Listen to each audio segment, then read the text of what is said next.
place for a few days, which is also a bonus when you're on site, having to do the suitcase every morning. Some of the riders will be dreaming having the same hotel if they can. This is Fabien Grelier, not the first time he's had to stop. Thumbs up to the car, and off he goes. All of his mates are up the road on the break today.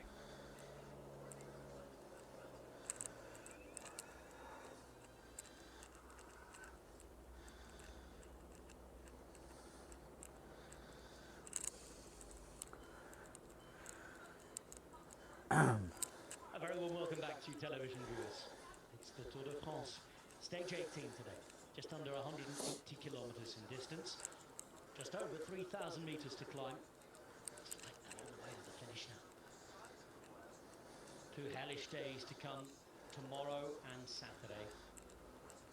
And a time trial with almost 700 meters of climbing to come on the final day. It will be the race of truth in its most authentic form. But not many lies will be told tomorrow, the day after in the mountains. The legs will win out as we go to Isola 2000 and then the Col de la Couillole, which we've seen a few times in Paris-Nice in the last few years. It will look and feel very different, however, on the Tour de France. The 70 Ks to go, 7 minutes to this group being led by Tim Wellens. And your Grenadiers behind looking after Carlos Rodriguez. I don't know, I kind of like it.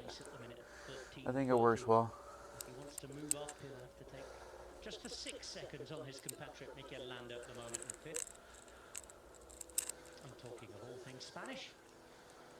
Let's go to our main man on that front, Señor Alberto Contador.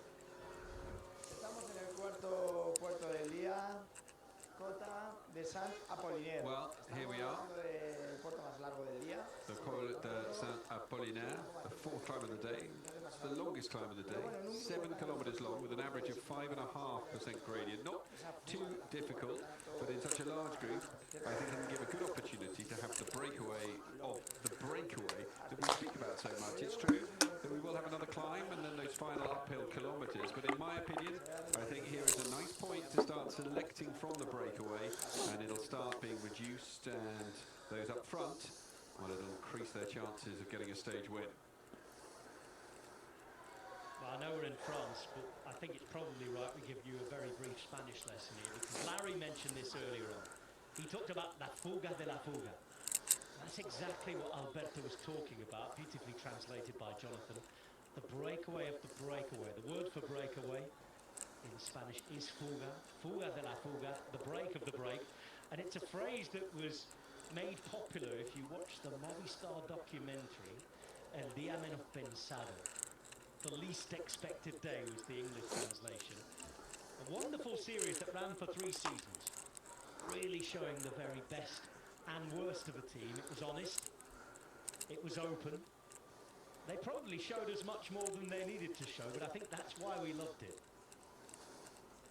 Even if Spanish wasn't your first language, or a language you understood, you only had to see the tension and the atmosphere involved in a lot of discussions on the bus. If you watch the racing, you could see why certain situations were produced.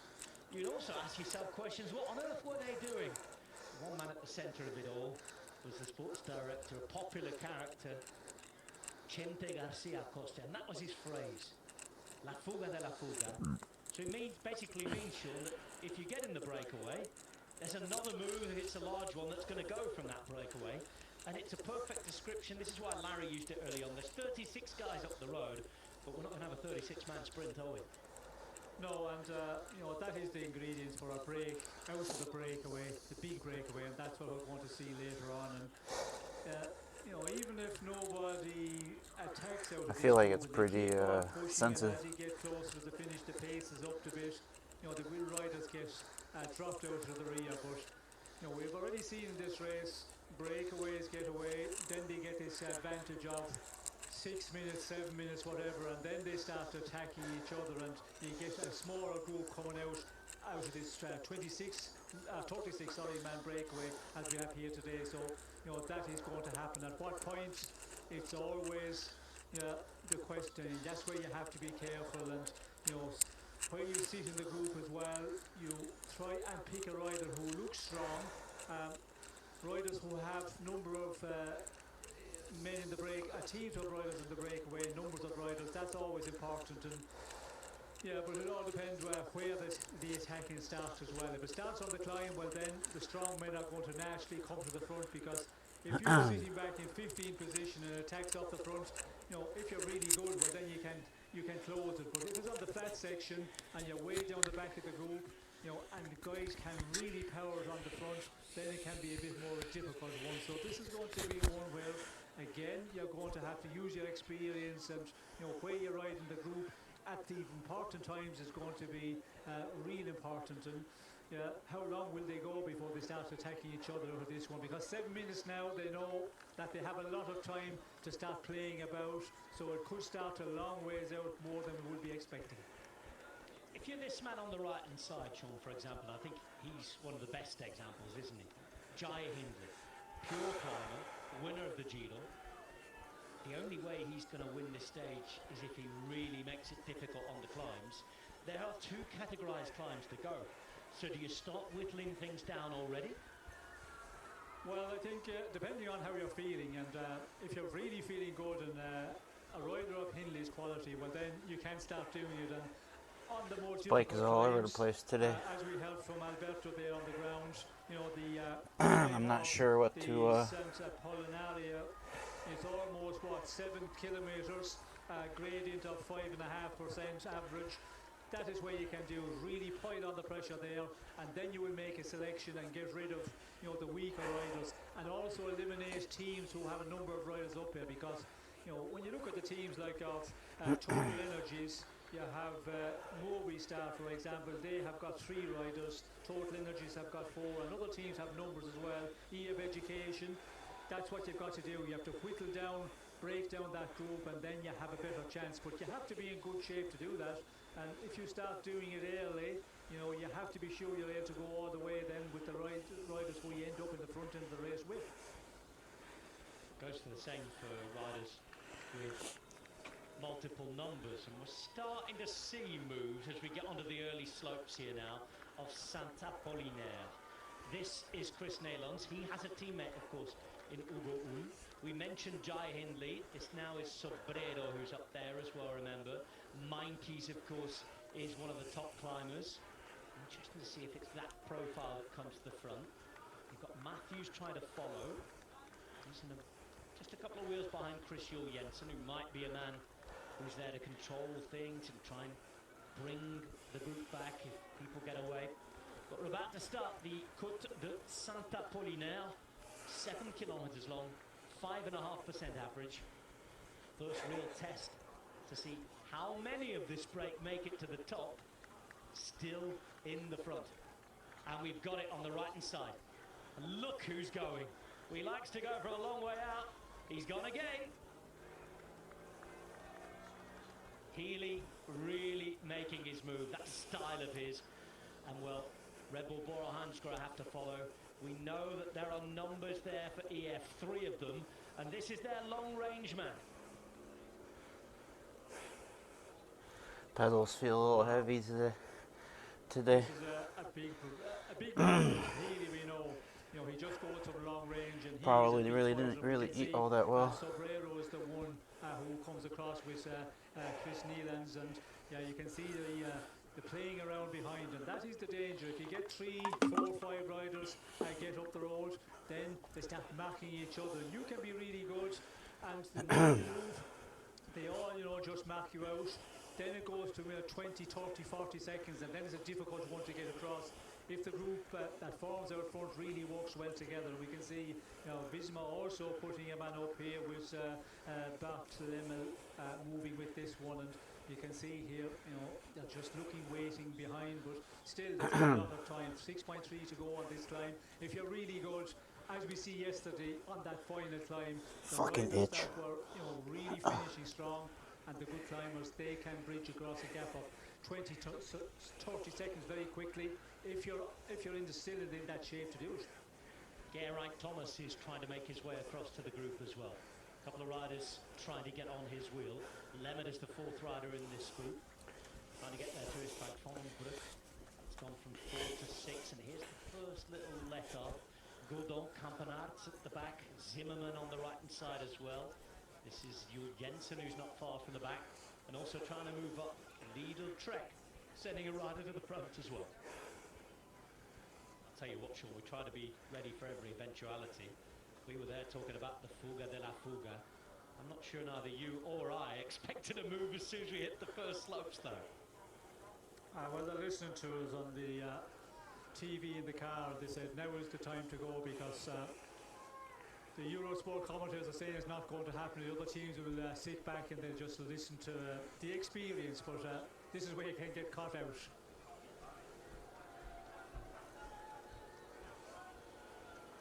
Frank Vonenbroek. And being chased down by Gregor Ruberger. It started the party anyway. Let's go into the party and see who's dancing.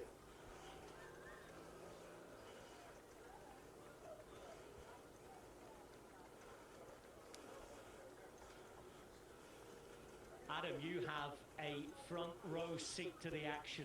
Popcorn at the ready, it's kicked off. All right, not bad. I have got a good row seat. I'm laid back on my little box behind me. It is wonderful. But yeah, this is going to be a tough one. Healy is attacking from a long way out. The terrain, the heat, everything that he's had to deal with today, not just him, the other riders.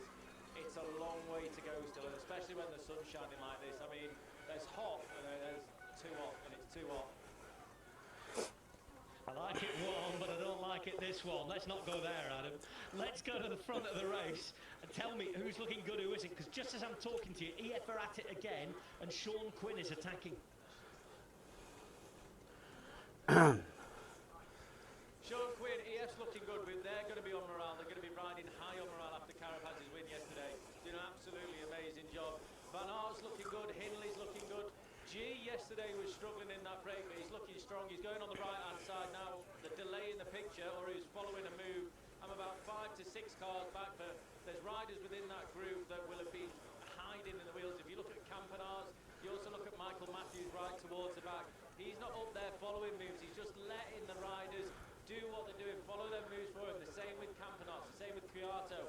Kwiato is a very smart rider. We all know that. You always have to keep an eye on where he's sitting because he will do the work at the right times. We've just gone through 5Ks to go. The gradient is easing off ever so slightly, which will favour the likes of Wout van Aert, but it's hard to see from where I am sat. I'm at car number 4. Yeah, car number 3, car number 4, so it's hard to tell how everyone is feeling, especially on a climb when it's this hot, because even on the flats, the shoulders are going, they're rocking and rolling a little bit as well. And just as I speak, you won't be able to see this because they've just turned the corner, but Ben Healy's gone again. He's being chased by Bad Lemon. There was a split halfway up. Geraint Thomas brought it back. You were looking, as Geraint Thomas wants to bring this one back as well, and you were telling us a few riders you thought were just following the moves. Who else has been sneaky? Who is saving? Who's waiting? Can you tell? Michael Matthews, Tom Squeens, he's definitely saving a little bit. Wout van Aert's just doing wild things. If he starts to play around in that, well, I'm going to say peloton, because it's that big, that breakaway. If he starts to mess around, then I think riders will also start to play a little bit. Then it becomes more difficult. So Wout, even though he's rolling through and looking good, he's also having to keep everyone rolling through. He has a job to do of making sure that the other riders contribute to that work, because if he stops, a lot of riders will stop. But one of the main ones for me is Kwiato. I just mentioned him then. He's looking good. He's just looking easy, right towards the back, never doing too much work. The same with Bling. It's so hard to tell from where I'm sat. I mean, they've just got out of view again now. But when I get up closer, I'll ask in a minute if I can move up next to them and just have a bit more of a glance. I'll let you know. Also, Richard Carapaz. I mean, the man has been on form. And let's not forget, the breaks that almost went to the finish with him in there, he had to do so much work. I mean, so much work. And then even yesterday, the amount of work he had to do to get in that breakaway was astonishing. So he's been doing it day after day after day, and it wouldn't surprise me if he was on a good one today again. Adam, Tobias Harlan Johannesson has just attacked. He's taken Sean Quinn with him. We're going to leave you to get up there, make that request. We want more info, more views, more sights, all the sneaky riders, everything being called out for us, please. For now, though, Adam, thank you.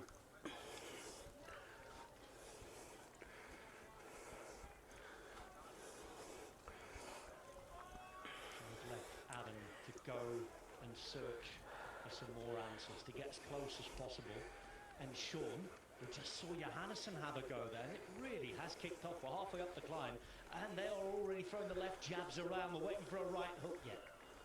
Yes, well, there is a bit of a test that's been thrown all the time here, but they're not real major ones for the moment. And as we heard from Adam there, it's difficult to know, even for the riders here. You know, Wout van Aert sitting back a little bit.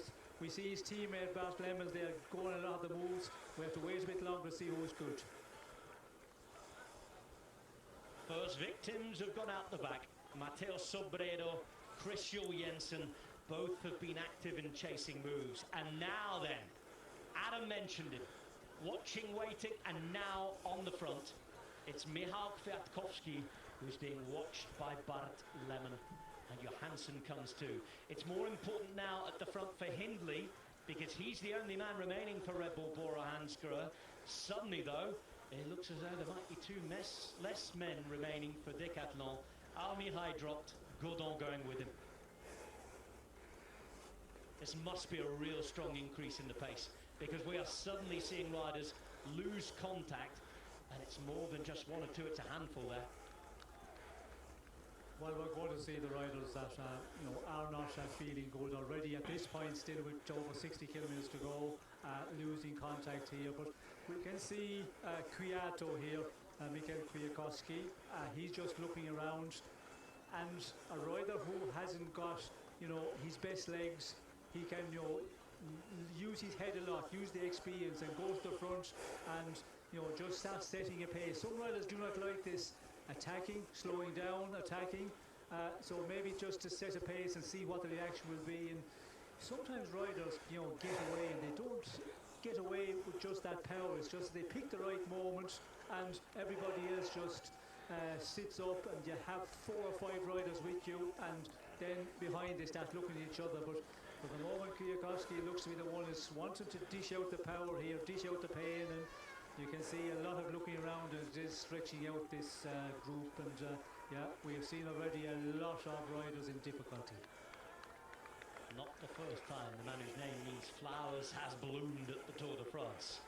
Flower power for Kwiatkowski, as again he drills it on. It's Johannesson who comes past the inflatable dinosaur there. Godon is the man who remains for Decathlon. 27-year-old rider who describes himself as being serious and ambitious. He's got his chance because his teammates are out the back. Healy, cartridges have been used. He's gone as well out the back now. Vertier passes him. Madouas is struggling. Vondenbroek's been dropped as well. That's Geraint Thomas now who loses contact. And we're down to around 2/3 of the riders we had at the start of this climb. Yes, well, we're seeing a lot of that accumulation of fatigue, and it's just really telling on some of the riders we're talking, that might be able to do the final. Geraint Thomas here, and being in the breakaway yesterday, 24 hours later, it's going to hit those guys, big time, and much early in the stage. It's still 60 kilometres to go, and yeah, a lot of difficult terrain to get through, because when we get over this climb, we have another climb which is a shorter one, 3.6 kilometres. But the road to the finish is going to be difficult as well, because it's not a steep gradient. It's just going to be the riders who have more power there can really push on the pace at the front, and that can be the difficult one. But yeah, we can see selection all the time. You can see Michael Matthews here, Lemmel trying to go. We can see the man Zimmerman from Intermarché Wanty. There's a lot of looking around and waiting, and yeah, nobody committing at 100% for the moment, and they're all afraid if you give too much of an effort, it doesn't create the split and make the breakaway, then you could be in difficulty for the next move. So just keep a little bit in reserve. We can see Hindley there, he's just looking around and watching, and not committing at 100%, and I don't think anybody in this top 5 riders. What a Tour de France debut Bart Lemon is having. Former Air Force officer who had his wings or any of the Red Bull Bora hands go up. He's right at the front and he's helping out Wout van Aert. In doing so, he's giving himself maybe a chance of getting on and getting involved himself towards the end. The riders who are getting back on here because the gradient gets a little easier towards the top of this climb. We're down to less than 27 riders now from 40 odd who are up the road. It's now Zimmerman. It's going to be followed by Lemon goes again. Just over a kilometre to the top. Kwiatkowski once more. He's in fourth wheel right now and sitting on the wheel of Lemon.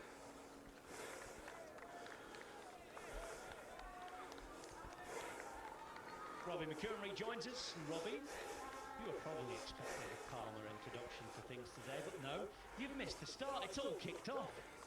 Well, you know, I didn't miss it. I have been having a little bit of a siesta. But before I went, when I went out of commentary last time, I said I'm expecting something long range, either from Campenaerts or Ben Healy. And I thought maybe Campenaerts might be the first one to go, but Healy was the one to go. And it was just after my siesta, I opened my eyes. About 4 seconds later, Healy made his attack. I said, okay, we're on. It's finale. I'm going to rub the sleep out of my eyes and get into comms. Victor's heard you because he's turned up now, and Victor Campenaerts is over the top here and putting his dig in. First time he's really hit the front at this point to make a move. Adam said he'd been following the wheels. Now Wout van Aert starts to appear as well, having survived and waited and watched and followed the wheels and had his mate Lemon doing his best to follow those moves. You see that body language of Victor Campenaerts? You sense sort of road past like, no, this is not an attack. I'm just sort of riding to the front. And then a few more watts and a few more watts and another gear and a bit more push. And then he finally looked over his shoulder just to check if he had a little gap. He's tactically astute and he tries to make it look like he's not doing anything. And by the time they realise he's doing something, it's already done. With 450 metres to go to the top. Not bad. On his wheel, Johannesson.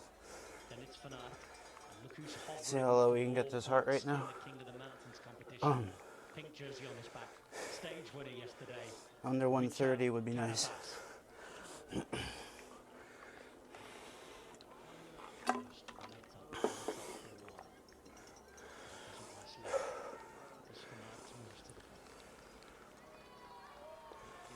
Competition for the KOM jersey. Carapaz starting the day on, no more than that, sorry, update in a moment after this sprint. And Johannesson could help out his friend Abramson as well by taking points here, remember, in the King of the Mountains competition. Abramson was just in and around where the challengers were today. It is 2 points that go to Johannesson, 1 point to Kwiatkowski. No points this time to Carapaz. So not that interested. Start of the day, 6th in that competition on 34 points. It's on 43 points adrift of Tadej Pogacar. So that just shows that Carapaz isn't here to mop up points and improve his position in the King of the Mountains competition. This is about going back to back. Or at least just keeping an eye on things if it is the case that they're riding for Ben Healy today. Healy's going to have a real job to try and win the stage now. He's been dropped. It's Carapaz and Quinn remaining in that front group. And well, we said Adam had the popcorn ready. They've not even got a front row seat. They're already digging into this family-sized bags. Go on then. Why not? Sharing's caring. Team nutritionists just covering their eyes. This is not what we spoke about. I think they deserve a pack or two of those. Okay, I'm on the side of the road, and guess who I have found? Monsieur Gilbert. Phil, have you been watching the race? Yeah, everything. We saw the caravan with the kids. We collected a lot of things. This is nice about cycling. It's not only the sport, it's also all the things around. And it was impressive to see the breakaway, the pace they went. It was really fast, and yeah, I think they're going to be suffering a lot with this heat. This climb is pretty exposed to the sun, so it's really hot. And who do you think is going to win for the break? Ben Healy looked really strong. He have also teammates, so maybe they can play really well together. And no bike? Yeah, you're on the bike. In this? Very good. Ale, I have to go. See you later. Ciao, mate. By the way, Adam's had an update since he recorded that interview just a few minutes ago. Healy already 1 minute 30 out the back, he says. So a big effort to try and get up the road, but not one that's managed to last the distance, Sean. Healy playing to his strengths, but he's got two mates in there as well. Yes, well, I think he gave it a try. He probably knew that the feeling wasn't good, and let's give it a try, see. It might be my lucky day. Get away with 3 or 4 riders, and then there's a bit of marking out in the rest of the breakaway between those riders, and it could be the one at stake. But unfortunately, there have been so many attacks trying to split this group, and it's not happening there. And it's going to go on, for quite a bit longer into this stage. But yeah, Healy, he made such a big effort to get into the break over so many days, and some of the days we talked about the effort he was putting in. Today again, all of those efforts accumulated, they start to pay, and he's the one who is not on his best day, certainly today. And I have to apologise, because I've just given Sean the biggest fright in the world. He should have been having a bit of a rest then. Sean, go and have your rest. Apologies for that. I just saw him diligently following the race, and I thought he was still with us. It's me and Robbie McHugh for the next little while. I will say something there on Ben Healy. If you realise you're starting to blow up and fade, I don't think it's then the moment to go, you know what, I'll attack to see what happens. I think tactically, having teammates in the break, I think you're much better off just keeping the numbers. Keep the others at least guessing. Because if you get yourself dropped, you've lost any advantage numerically that you had before with having 3 of you there. And he could have been a really good decoy. So, okay, maybe make a little acceleration at the front, but to go as far as getting yourself dropped out of the group, as it's quite a blow to their tactics going forward through the last 50 I don't know what RPM this is supposed to be at.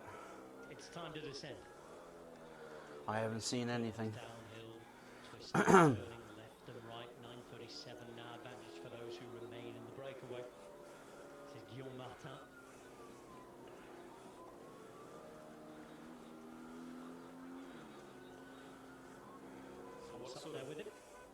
What sort of business will Guillaume Martin be able to do for his GC today? Oh, not a lot, because he's lost a lot of time already. He's not going to be top 10 this year like we've seen him do in the past. Well, I don't know what the cadence was, so I can't tell you. 16th overall, 33 minutes down. He could potentially at the moment be looking at maybe a top 12 end of the day. That's a fair jump. I mean, but does that come a moment in the career of someone like that where you have to think, it's in a terrible spot. I've done that, top 10 in the GC. I've been as high as I can be realistically. Do I just not hemorrhage time, completely forget about it, pick a few stages and go for it? Yeah, and really become a stage hunter, because it's often the case he gets in these breaks, but he doesn't really look at winning a stage. He's an also-ran in the break that goes and takes 10, 12, 14 minutes sometimes, and by default it edges him into the top 10. But he's been consistently able to do that, but without that really big win, the hands aloft in the Tour de France over the finish line. 9 career wins for Guillaume Martin, but nothing since the GC of the Tour de France 2 years ago. Never won a World Tour race, which is always a shock when you look down at a rider as famous as that. See a palmarès and nothing at the very top level. And I know many of you join us to watch for the Tour de France and don't watch it for the rest of the year. I'm talking about a World Tour win. I'm talking about a win in the Premier League, if you like, at the very, very top level. Consider the Tour de France to be the Champions League or the World Cup, but in terms of the very top level, he has not won. 5th season at Cofidis, he's 31 now. Well, he's going to try and ride 2 Grand Tours in a year. He's going to go to the Vuelta after this.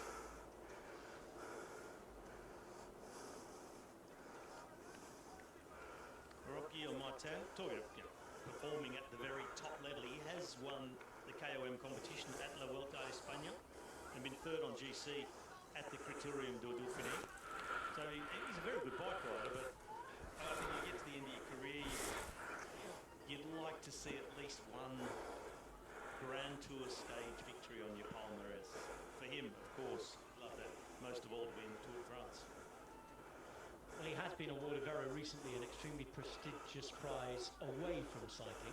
He was given the Jacques de Pouchier Prize by the Académie Française in December before participating in a conference at Paris's Sorbonne University debating the question of morality in sport. The following week, he swapped his posh suit for his cycling gear as he then attended the Cofidis team presentation. So he's written a book as well, calling The Philosopher on the Bike. Highly intelligent man who will be aware of all the things we're talking about. Of course, it's not for the lack of trying. He hasn't won at that very top level. But you just wonder, in terms of the GC, could you sort of mentally clear yourself and say, I'm going to attack this stage, this stage, this stage? But again, to do that, you need the team to back you up and be happy with that choice as well. It's not just a choice that he can make on his own. At the back of the main yellow jersey group. Wants to chat with the car. I think what he wants more than anything is this stage to be over. After the day he had out yesterday, that four-man break, was off the front all day, ended up getting dropped on the final climb when the action was really happening, as we see Phil Gilbert. Have we given him the day off today? On the other side of things. He works for Eurosport France. He is very close to home down in Monaco, by the way. I guess he's on holiday. Well, French politicians have to have a day off every week. That's the working time directive in France. He's picked a good spot for his day off, if it is that. Like the Serre-Ponson. It's nice to see Phil on the day.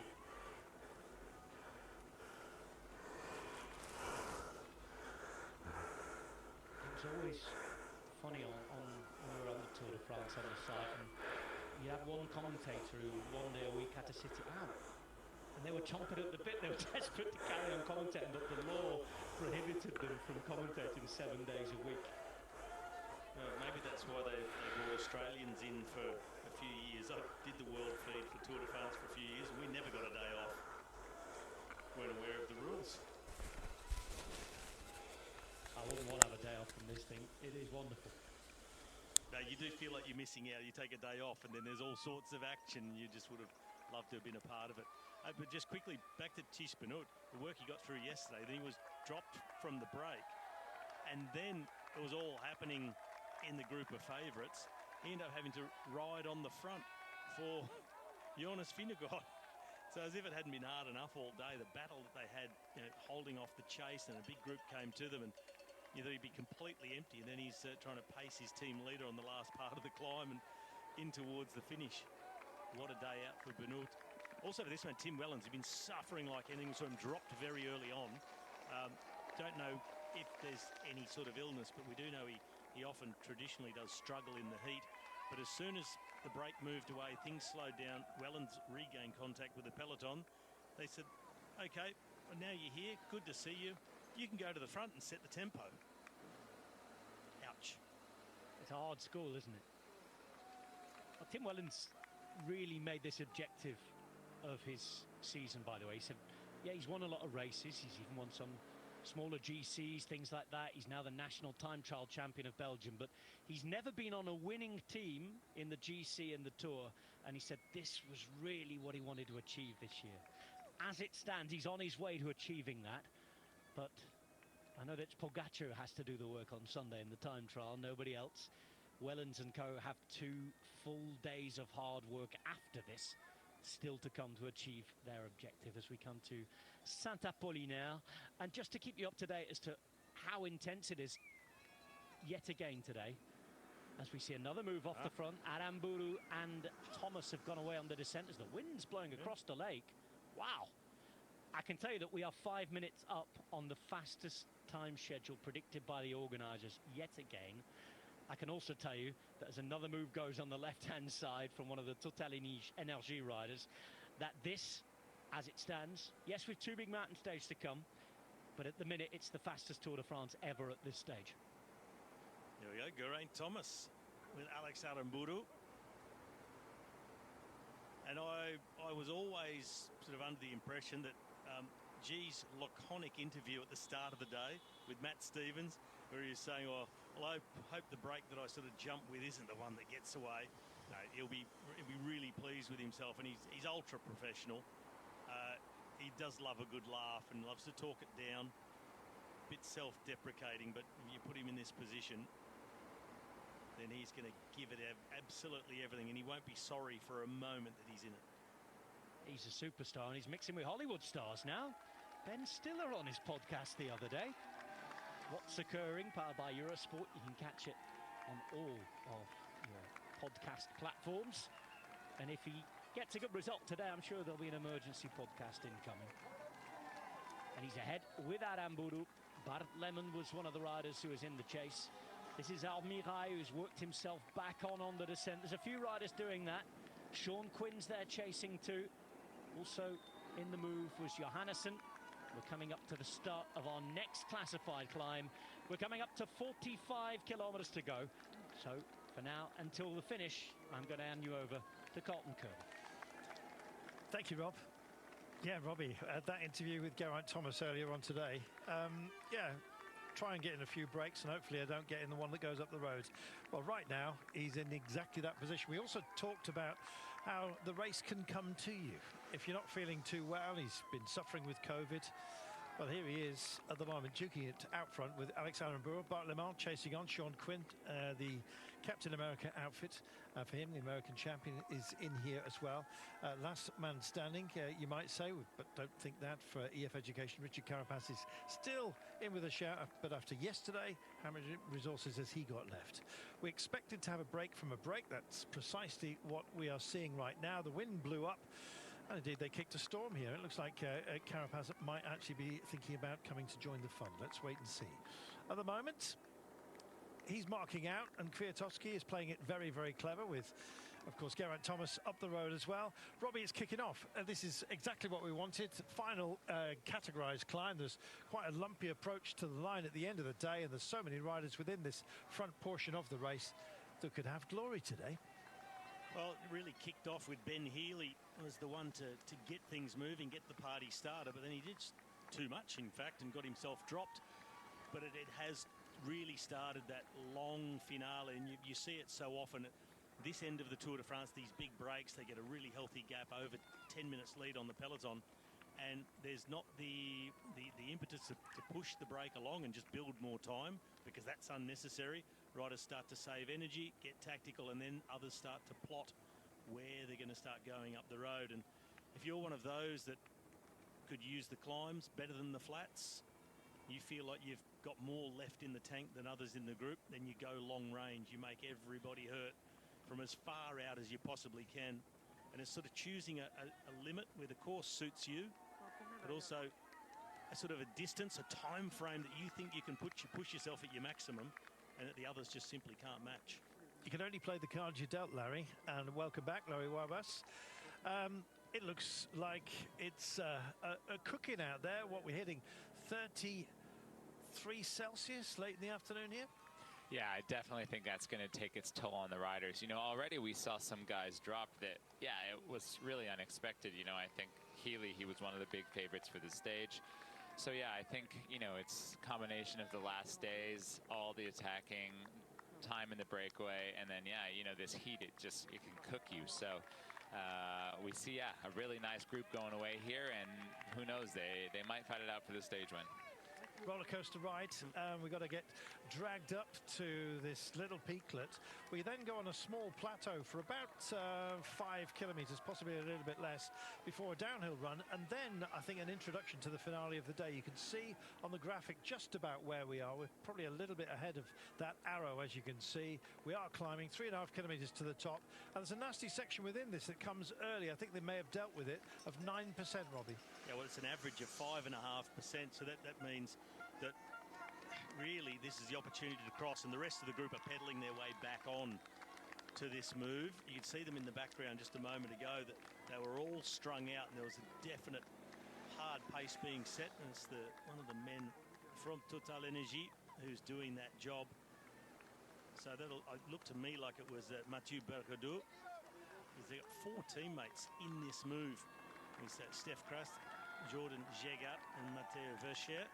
Man who crashed in the neutral today, Vercher. Spurs you on. Looking at Tobias Johannesson, they had clear ambitions to get more than one in the break, but if you're going to have one, Larry, why not this man?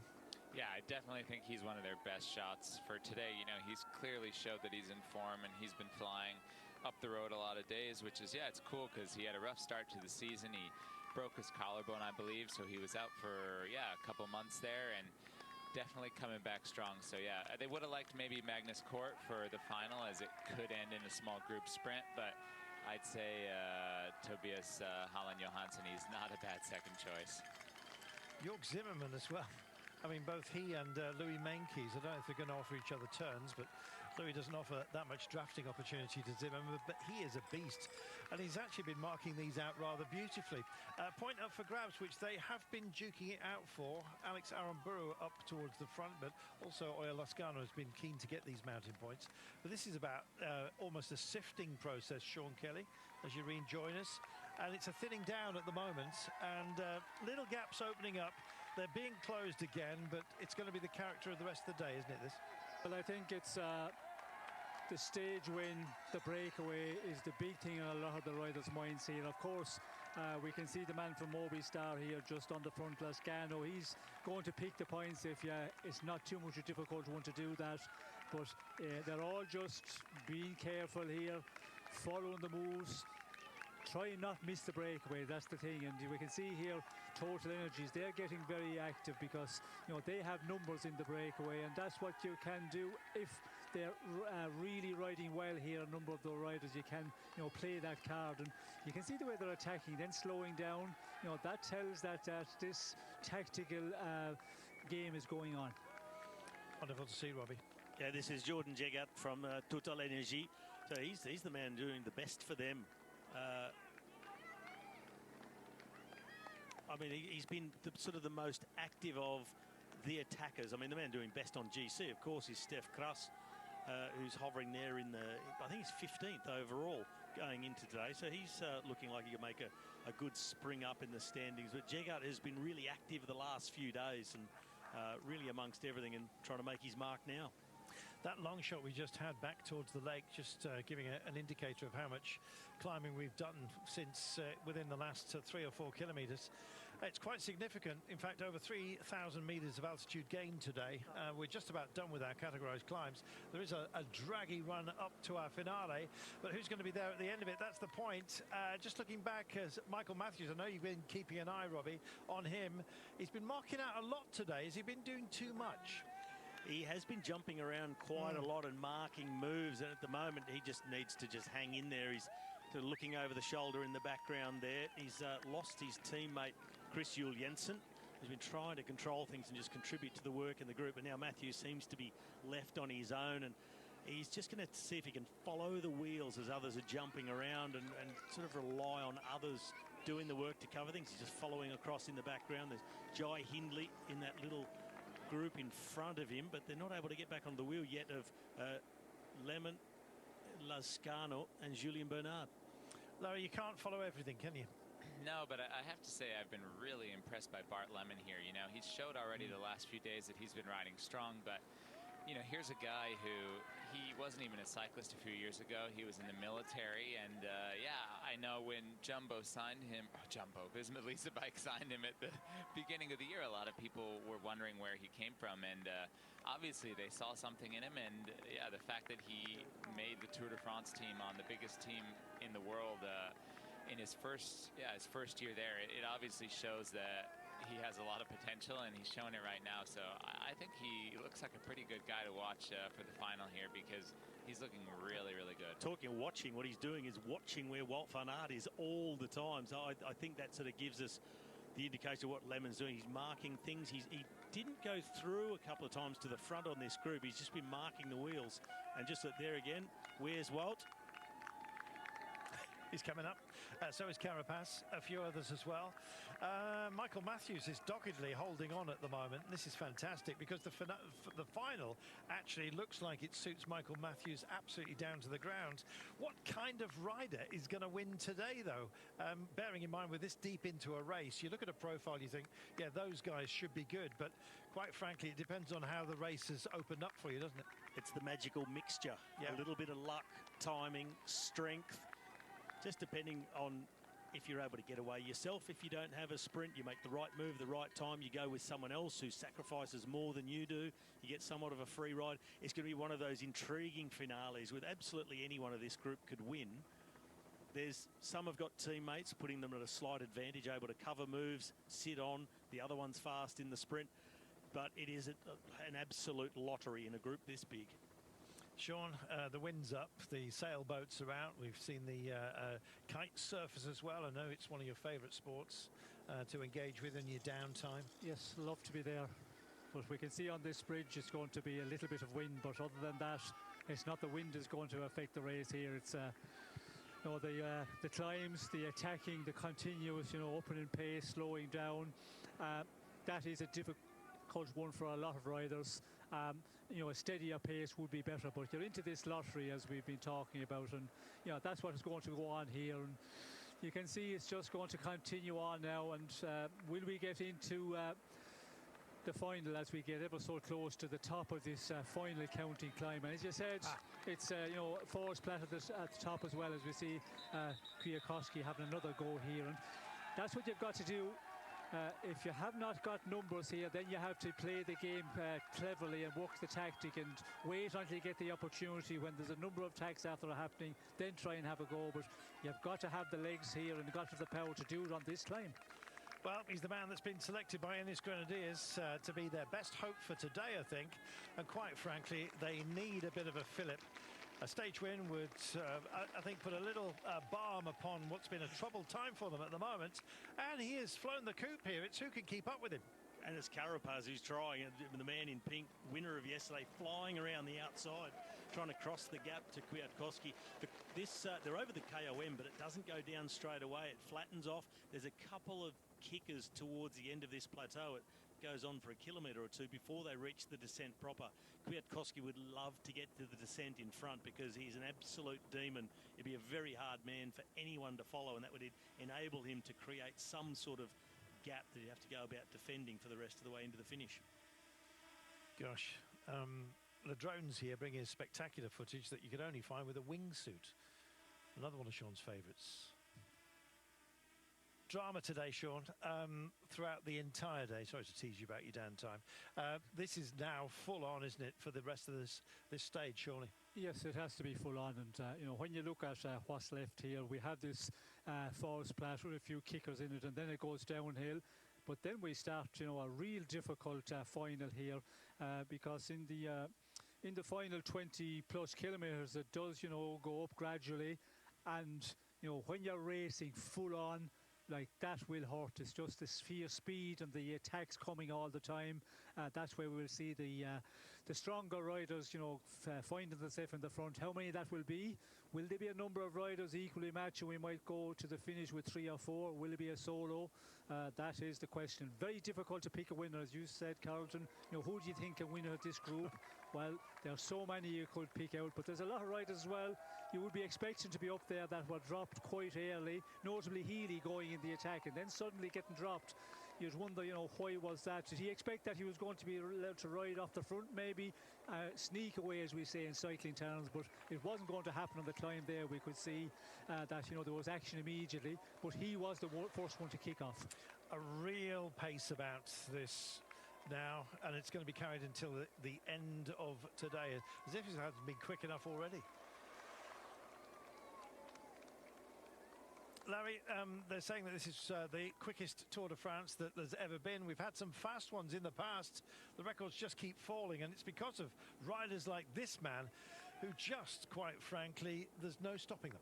Yeah, I mean, you know, I think it has a lot to do with everyone dialing in all the equipment, but it's also that, yeah, every rider has such a high level now. You know, I saw a list before the Tour de France of, it was all of the riders who were at altitude leading up to the Tour, and it was something like 200 riders, you know. So it was not only every rider potentially on the list for the Tour de France, but even the reserves. So, you know, I think it's just the level is so high right now, and people, yeah, they don't leave anything up to chance. So it just, yeah, it makes for some fast racing, and it just keeps getting faster. So it is interesting to see here, though. Now Israel started to take the front. Yeah, well, that's the thing about not leaving anything up to chance, because there's men in the breakaway. They've got an 11-minute lead on the peloton.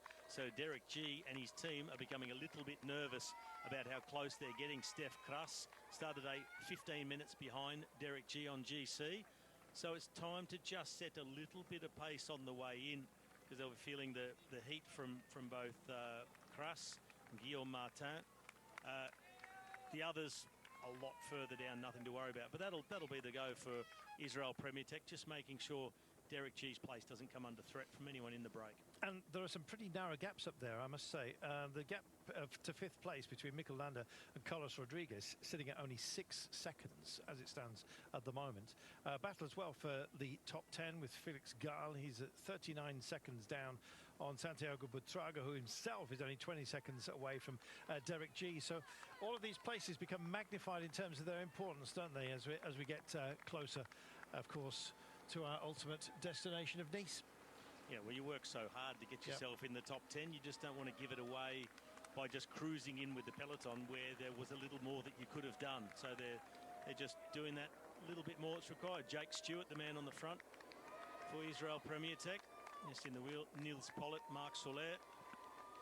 I don't know what he just said to Niels Pollitt, but a broad grin just came across his face. What was that, Sean? No idea what it was about, but yeah, it's certainly GC thinking about, you know, the places that you get to the end of the third week. But when you look at Steph Kruss, then you look at Guillaume Martin, you know, they're going to take a packet tomorrow, because they've been out there yesterday, out there on the breakaway again today. You're going to pay for those efforts with the 2 monstrous days you have coming up. But, you know, they're not taking any risk. They are defending that place of Derek G.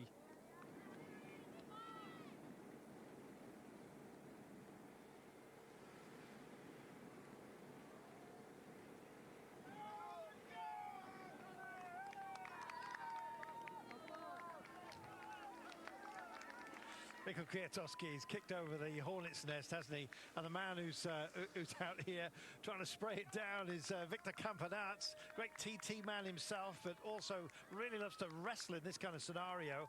He's been on his own, no teammates around him from Lotto Destiny. Not an ideal situation, but if one man can, Campenaerts can, and at the moment he's kicked that potentially down the road. Let's have a look. Kwiatkowski comes up and over the top here. A little bit of respite for him. This is not a categorized climb, but it does introduce us to one of the steepest of our descents. It's only short, though, about 4.5 kilometers.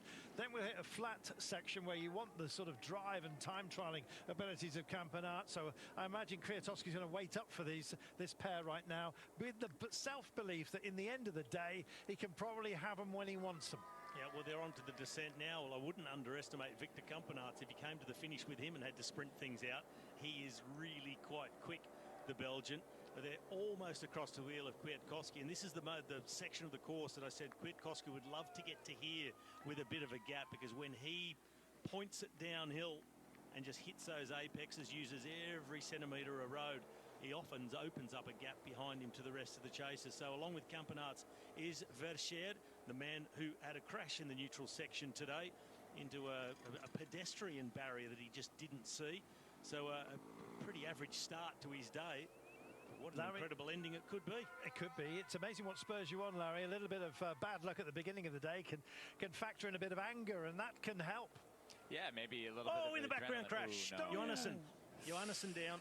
Yeah, just into the barriers. I hope he's okay, because there's these little pitons, as you can see, that support the safety barrier here. We'll get back to him in a few moments' time. We've got real pace about us, and there he is. At least he's standing, but that does not look a happy scenario, I'm afraid. And for him to get back and be competitive today, at the very least, I'm afraid, is not going to happen. He's still suffering here, Sean. Yes, yeah, you can see how much pain he's in. Watch this in the background. Comes in high speed. You look how the others were struggling to follow the speed. Already down, yeah. He's crashed before he's even halfway through the corner. That's impeded everybody else as well. Squinch behind, I think, as well, was just possibly tagged there, but managed to stay upright. And look what's happened to the gap. Well, we can see here that he got it wrong coming into the corner. Too much speed on, and yeah, he slided out. Maybe he had to go to break. It's too heavy, but it looks like that. Yeah, certainly his day is over to challenge here for anything off the stage. Hopefully he's not injured. We could see him holding his arm there a bit, and yeah, that was a heavy one. You know, the speed he was going when he went to the tarmac, not nice. Never a nice thing to see, Larry. No, that's terrible. But you know, that's part of it. It's people trying to save some energy, trying to take risks, trying to close the gap on the descent, and you know, it's one of the parts of racing. So you have to take the risk when you're in a situation like this. There are certain times where yeah, you don't want to take those risks, and as we see here, we see these three guys. They will be taking a lot of risks, and yeah, Kwiatkowski, he's an impressive descender. Yeah, I mean, look at the style. I was just, you know, giving Larry a punch in the arm, and look at the position of Kwiatkowski. That head low, you lower your centre of gravity. That's why a Formula One car's better around a corner than a minivan. Centre of gravity really low. So Kwiatkowski, head down near the bars, knee out slightly bent. I mean, look at his style. He just gets everybody under pressure with his descending ability. I also was going to say, I also think Victor Campenarts is a great guy to have up there with him, because he's probably one of the quickest guys on the flat in the bunch, and if these guys have a gap, it's going to be hard to pull them back. You know, also another thing that's interesting is Campenarts, you know, last year he was so active. He was in the breakaway I don't know how many times. I think he was the most aggressive rider of the Tour de France. We haven't seen him that much this year, so I'm wondering if he was just saving it for a day like today. Well, it's what you say about Formula One cars. You know, they only go the same speed as everyone else when they're in traffic. And finally, these guys are now off the leash, and it's Campenarts. Great opportunity for him. Verscher likewise, but Kwiatkowski is going to be trying to invoke, I think, the Milan-San Remo finish. If it's a 3-up sprint, then he'll be happy about that. That was back in 2017, I think it was. Anything can happen, Sean, with this trio, and they've got an engine room here, haven't they? Unfortunately, it's not the Via Roma here. It's a long ways uphill to get to this one, and it's going to be an interesting one to see who is the best here. We can see, you know, 12 seconds at the moment for the three here. You know, they're not out back the road unless they start really marking each other out. We could see more riders coming across as we go into the final. And the final 22 kilometres are pretty much uphill all the way. So, yeah, there's a lot of time to make up this 12-second of a gap. And, yeah, we can see the further back then, Carap has a 32. Even at that, 30 seconds, it's still possible. But it depends on how well they work together here, the three leaders. I've been taking a look into the background, and I thought I could see the silhouette of Wout van Aert, who looked like he'd hit the panic button with this strong group in front. He knows Victor Campenarts so very well. They're actually very good friends as well. He knows the power of his fellow Belgian, and this is going to take some chase. Well, there's 5 in no man's land at the moment, just bridging over from the Wout van Aert group. That's Bart Le Mans, Tom Squinch, we have Jai Hindley, Christian Islands, and Oya Lascano as well, who's been so busy. Van Aert's here, he's caught out. There you go. He's in. Yes, he's in that. He's in the bigger group. But there's 5 following on at the moment, which doesn't include Van Aert. We're just about to get to Adam Blythe, who's on the bike, to give us his thoughts at this dramatic moment. We'll be heading downstairs to him, but it's can they indeed hold on? Let's find Adam's thoughts on the matter with 29.7 kilometres of the day remaining.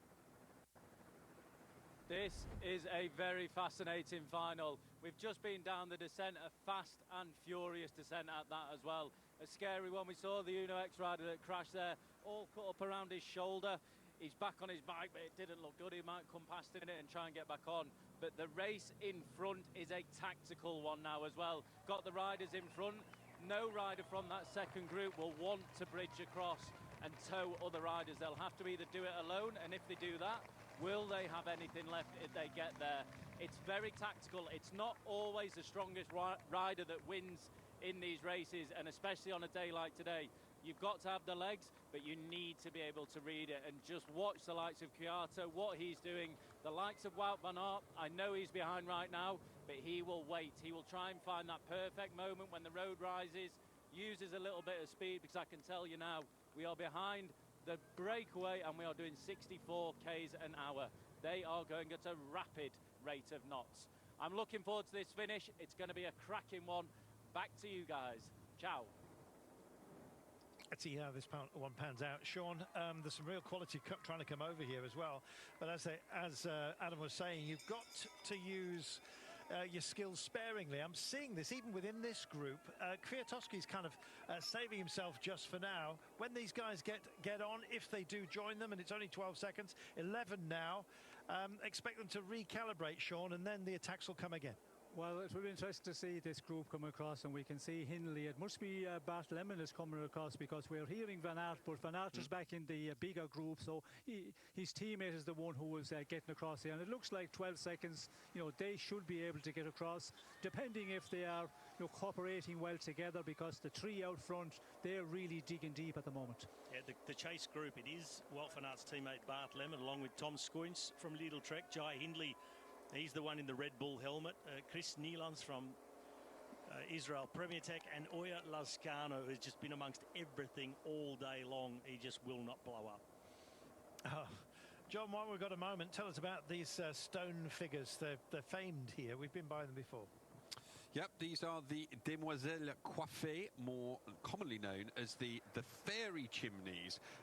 Formations created by erosion, and so you've got lots of different rocks of different sizes on them. They used to be very popular for people to go and walk up, but due to further erosion and the fact that they were quite worried that they were all going to fall down, they've now made a footpath along the base of them, so you get up nice, close and personal and have a look at them, but I don't think you're allowed to climb them anymore.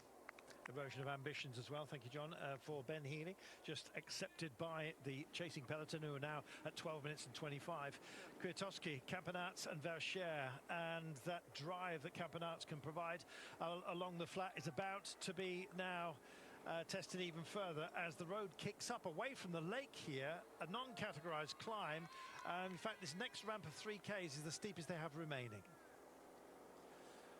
Well, watch the terrain right now, because this is a little climbing test, a modest one, you might say, as we come through the trees. But with, 26 Ks to go, the next 3 will be climbing. Then we have a plateau. And from then on, it's going to feel like a false flat compared to what we've been dealing with throughout the day. The road wavers up and down as we continue to play with the valleys.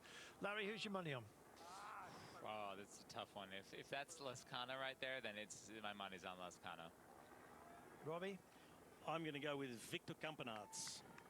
I'm going to keep the faith with Kwiatkowski. And Sean? Bart Lemon. Good lad. Look at that. Here we are. It's the Hindley group. I'm surprised you didn't go for Jai Hindley there, Robbie. I must admit. That's my heart pick, but my head pick is Victor Campenaerts. I'd love to see Jai win the stage. Absolutely. Cold as steel is Robbie McEwen in a situation like this, as we well know. 26.2 kilometres to go. So, Sean, now they've established some modest gaps here. Is it a question of just regathering themselves before the storm, the firestorm that's bound to come in the last 10? Well, I think the storm is already blowing up here, because at this point in the race, everybody is giving pretty much a big effort here to try stay out in front for the 3 riders here. The ones are chasing, they want to get back in here and try and make a bigger group out front. And we can see the man who had the fall there. Yeah, well, at that speed it's going to be a lot of road rash. Going to get a lot of injuries, but considering he's back on the bike, guys going at this rate, you know, it's amazing the spills they take, and they're back up and in the race again, on the road and riding here. So that is the good thing for this man, Johansson. But yeah, out front the race is on now. We're in the final 25 kilometres. Interesting, it's taking a long time for the 5 riders to bridge across to that leading trio, and that tells how hard they're riding in the front. Kwiatkowski and Victor Kampenarts in particular, they don't want any more company. They know who's chasing behind, and the more, not the merrier, the more complicated. Well, they're just coming up to a little rise. Once they get over the top of it, this little bluff, there will be a flatter section of about 4 Ks. Now, Kampenarts did a fantastic job in the company of Versher and Kwiatkowski. Felt like Kampenarts was lent on just a little bit, I must admit. How do you hide in a group of 3, Larry?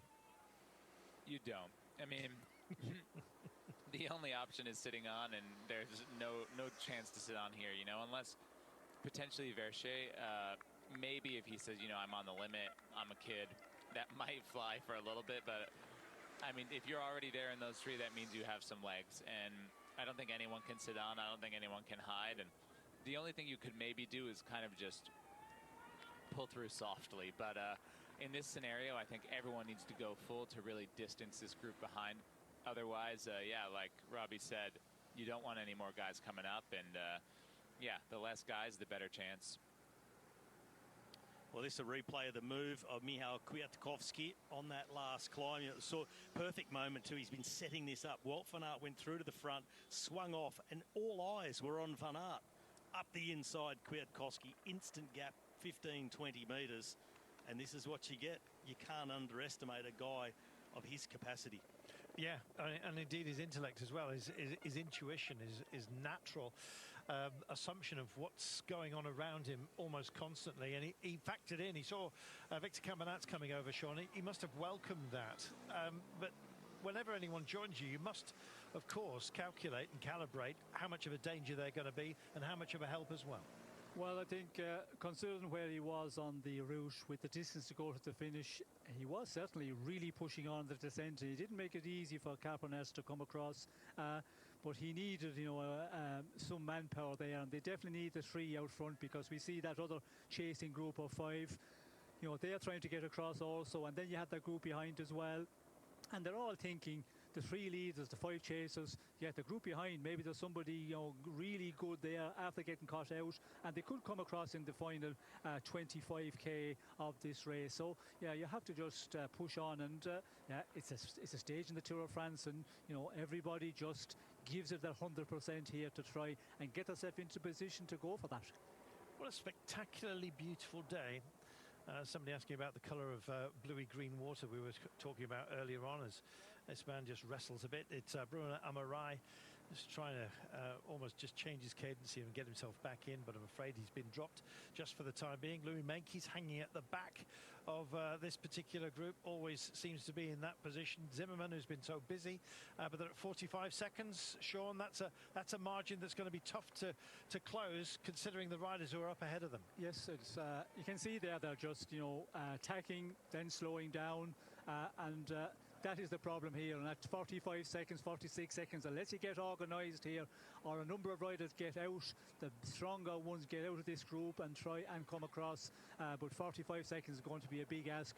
But still, Hindley group there, that 5 chasers, you know, they're taking a long time to get across. I thought, you know, 3-4 kilometres ago, they were going to get across pretty quickly, but yeah, it's not happening either there. They're just dangling that 15 seconds, and the 3 men, Kwiatkowski, Kampenarts and Versher, they're really doing a strong ride here, and you know, it tells that they are just giving their all here. I think the fact that those 5 are really struggling to come across, when you're in a group of 3, it's a lot easier to get full commitment from everybody. There's nowhere to hide, and you see what's happening in this group. Lascano sitting at the back. He's just called Chris Nieuwlands in between. There's a gap in front of him. He's asking Tom Scoynes to go in between. He just follows the wheel then of Lemon. The gap drops open to Jai Hindley, so that cohesion is just not there in this group. It's going to make it very hard to get across. Now Hindley is moving away from the rest, and Lemon looking over the shoulder, almost like he's still thinking, I'd really like to wait for Wout to come up and see if we can solve this. Yeah, it's interesting. Tom Squinch was actually giving some verbals there as well, as if to say, look, I've just done a big turn. Why on earth don't you do some yourself? There's a little bit of an exchange there, but a lack of cohesion has bounced it out from 11 seconds gap to 21, Larry. They can't get their fighting force together. Yeah, I mean, it's dangerous. It's touch and go right now, and if they don't close it soon, it's gone. So, yeah, I think it's touch and go. Maybe I shouldn't have called Lozcano. I should have gone with Robbie's pick of Campenarts, but you know, I think it's going to be a close one, and I think it's going to go down to the line here. Here we are, as if by magic, Sean. Yes, well, you know, he is going to be panicking here, but yeah, he has a man up front, but you see the man they needed and they wanted from the team of Visma Lease bike here. Looks like that, you know, he wants to try and get another group formed here and get out of this very big group and, you know, just get organised, ride well together, 3 or 4 riders, and possibly get across. 57 seconds at the moment, but it is going to be you know, a big effort to close down in this final 21 plus kilometres. I think it's going to be too late. You know what? I think they've really made a mistake the way they've ridden at Visma Lease bike, because Bart Lemon went with the group. He's not a guy who's going to win against the riders he's up the road with. It should have been all on Van Aert, and Lemon just used to close gaps and keep Van Aert in it. Now he's a minute behind the front. Well, let's see. The clock was coming down, but not quick enough. And with the strength that we've got up front, Larry, with Kwiatkowski, Campenarts and Verchere, I believe in them. Absolutely. You know, I think for Verchere, this is going to be, you know, the biggest day of his life right now. So, you know, I think he's super young. It's probably his first Tour de France. And to be up there with that caliber of rider, and, yeah, he's going to give everything here. And, yeah, it's going to be a good final, and like we've always said, it's Kwiatkowski. He's a wise racer. You know, he's super smart, and he just knows exactly where to put down his energy. And it looks like Campenarts is also, yeah, I guess, really been saving himself for his day, and I think today might be it.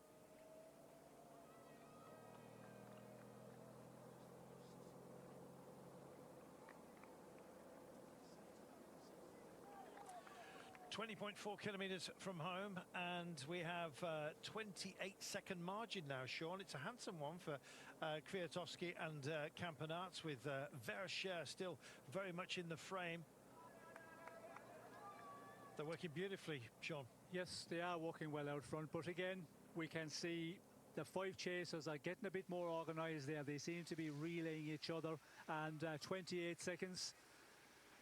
You know, it's not certainly over yet, because these 20 kilometres, it's going to be, you know, a real drag race to the line all the time, going uphill, not steep gradients, but you know, it's all about the power left. And we can see here in the big group with Menkes and the rest at over a minute back, and you know, they're just attacked, then it's coming back together, slowing down again. So it's going to be, you know, very difficult to see anybody coming out of this, the rest of the breakaway. It looks like it's between the 3 men out in front and possibly the Hindley group, which is still at that 28 seconds. It's all hands to the pumps at the moment. Louis Menkes is within this group. This is the Carapaz Van Aert group. It sounds like we've got Robbie back. Well, it should be all hands to the pump, but it's just not. There's enough riders who are in this group on their own. There are a few with men in front, like the riders from Movistar. They have Lozcano up the front. Sobrero has Jai Hindley up there. But the others, there's enough of them to get together and just commit to a chase. I think Van Aert group is going to come back to the Hindley group before the end of today. But look at what they're doing on the flat here, Sean, as well.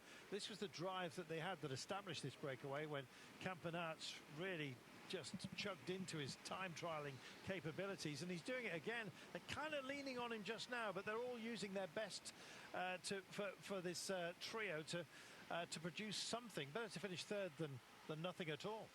Well, we can see Campenarts, like, he is a powerhouse, and on the flatter terrain, like, he is a super time trialist, and you know, he is really pushing on here. But also we can see Kwiatkowski here, you know, going to the front and also doing his turn, and the rider from Total Energies, Verchere, he's also contributing. So not surprising that, you know, they're holding off the Hindley group very well. 31 seconds at the moment. depending on now when we get back to the Hindley group, have they got organised? The last shots we have seen, they seem to be riding better together, and they definitely need to do that because, yeah, the gap is growing out, 33 seconds at the moment. And the Carapaz Van Aert group, difficult to see them able to rectify this because, you know, this is a minute down the road for them guys, and it's going to be difficult for them to organise, as we can see again all over the place. One-out efforts. This isn't going to work. Michael Matthews now coming through to the front. A lot of just heads turning sideways where they need to focus up the road and try and chase down. They'll be in the distance able to see the group of Jai Hindley and the others, but they're fading back to 36 seconds. It's like just a well-oiled machine up the front. Campenaerts, Kwiatkowski and Verschaert. And when you see those three, it's quite a contrast in styles. Victor Campenaerts, I mean, look here. He almost looks like he's on a time trial bike. So still, so aero. Kwiatkowski a little bit more rocking and rolling, but elbows in, nice and straight and smooth. And then it's elbows and knees out for Verschaert. And I think just glad he can hang on to these two at the moment. Well, it's fantastic. Sorry, you're Sorry, back. no, I was going to say, it's one thing I did want to comment on is just how beautiful Victor Campenaerts' position is. You know, I think it's something that he trains a ton. He's really worked on, you know, he was probably one of the first guys to really focus on aerodynamics, to dial in the time trial, and, you know, he tested everything himself, and, you know, he showed for a lot of years that he was the best time trialist in the peloton, and then, you know, everyone sort of caught up, all the other teams, they started to do what he was doing, and he really started to move his focus to the road, and